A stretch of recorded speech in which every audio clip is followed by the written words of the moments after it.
Силното невреме кој ги зафати Берово, Пехчево и Делчево за само еден час го уништи трудот на земјоделците, а многу фарми остави без покрив. Нивните посадени ниви со сливи, тутун и други земјоделски култури целосно се уништени. Само што е покриено под фолија, тоа е здраво, другото е се уништено. Имам штала направено, нова, още не е уселена, сено има многу во неа ставено, тоа селом.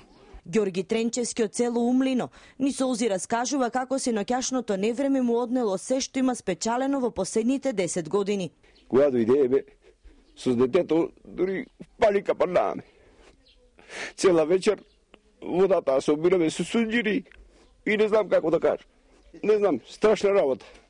Градот бил поголем од Орев, а постарите жители од Пехчево и Берово тврдат дека вакво чудо на природата не виделе со децении наназад. Имаше град големини на Ореви, 100%, а и поголеми. Беше опасно.